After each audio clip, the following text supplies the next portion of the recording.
scare you, no evil thing will. To see her is to take a sudden chill.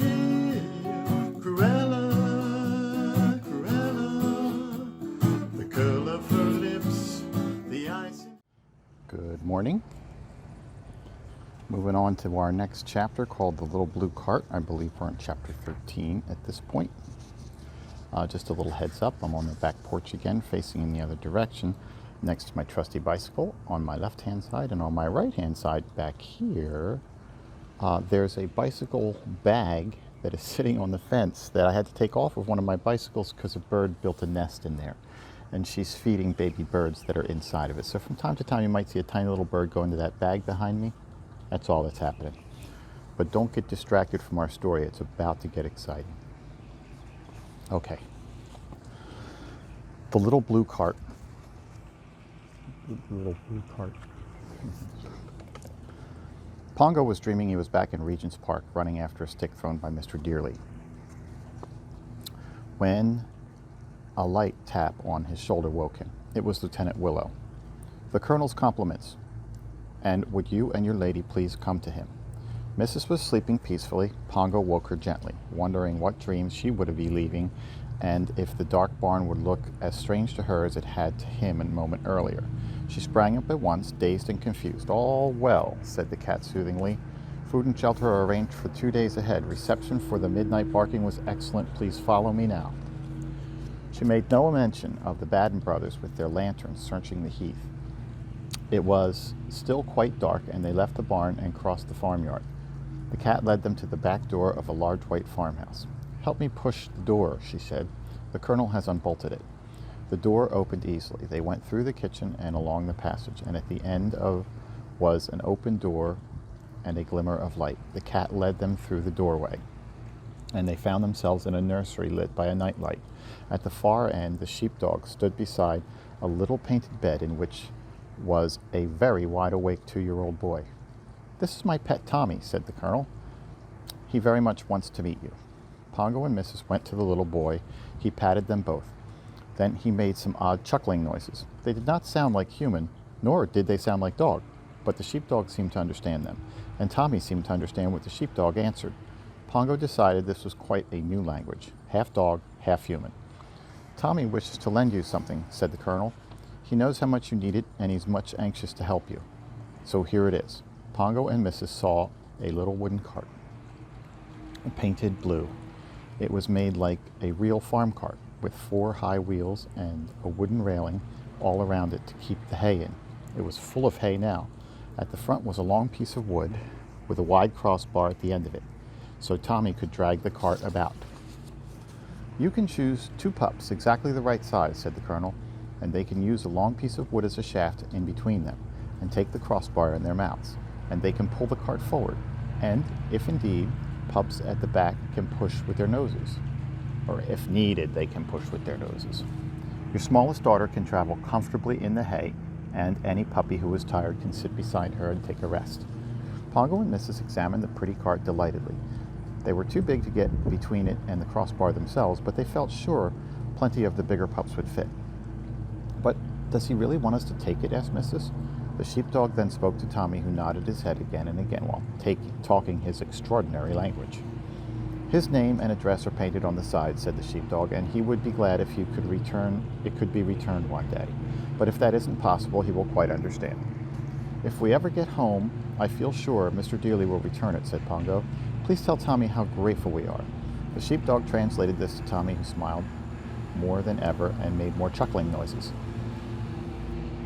"He says he is pleased you are pleased, and would like to see all the puppies. I think it would be safe to march them all past his window when you leave, which should be soon now." So they said goodbye to Tommy, and then the sheepdog, going backwards, pulled the cart along the passage out through the back door. He had quite a job. "Yeah, it's lucky my little pet sleeps on the ground floor," he said. "It's because our stairs are so steep I could never have gotten this cart down them." They went back to the barn and woke the pups, and all the bigger ones came outside and tried the cart for size. The moon was now lower, but still gave plenty of light. One family of 8 fitted perfectly, and a dozen other pups could manage quite well. So Pongo arranged that all these should travel close to the cart and take turns to pull it 2 at a time. The cad pig was enchanted and settled down in the hay so that the pups could practice pulling. While this was happening, Pongo was told the plans made by the midnight barking. Only 5 miles was to be traveled before dawn, which would not be for over 3 hours, to a village where a friend of the colonel's lived in a bakery. And next door is a butcher's, so the food will be all right, said the colonel. Then you'll do another 5 miles soon, as it's dark tomorrow. But my friend will tell you all about that. I hope to get you to London in 10 or 12 days, billeting you where you can be safely hidden and fed. The last stages of the march will be the most difficult, but there are warehouses, if we can get in touch with their watchdogs. There's a Great Dane somewhere near Hampstead working on that already. Fine fellow. I hear he's a brigadier general. 10 days or even longer. Mrs. felt her heart sink. Pongo, she said suddenly, when is Christmas Day? The day after tomorrow, said the colonel. No, bless me, it's tomorrow because it's Christmas Eve already, even if it isn't light yet. Don't worry, Mrs. Pongo. You shall have some Christmas dinner. But it was not the food that Mrs. was thinking about, but the Dearleys, all alone for Christmas. Sometimes she forgot them for an hour or two, but never very long. She thought now of the last evening when she had rested her head on Mrs. Dearley's knee, trying to make her understand, and of the warm white drawing room where there was to have been a Christmas tree with presents for the 3 dogs and the 15 pups. Mrs. had heard the Dearleys planning it. Pongo guessed his wife's thoughts, which was easy to do because his own were much the same. Never mind, Mrs., he said. We'll be home by next Christmas. The pups, who were to take turns at pulling the little blue cart, were now quite good at it. Then off you go, said the colonel, but first, our cows have asked you in to have a drink with them. He led Pongo and Mrs. and all the pups into the dim cow shed, where the hay still smelled of summer weather. The head cows, Blossom and Clover, were waiting to welcome them and tell them how to drink at the milk bar. The pups found this easy, especially those who could remember being fed by their mothers, though the smaller pups had to stand on their hind legs and be supported by other pups. The long, warm drink of milk made a splendid breakfast. At last, after all their kind hostesses had been thanked, it was time to start. Tommy stood at his window, peering into the moonlight and watching the march pass. Pongo and Mrs. wrinkled their noses at him in their best smile. Every pup turned its head except Cadpig, who lay on her back in the hay-filled cart and waved all 4 paws.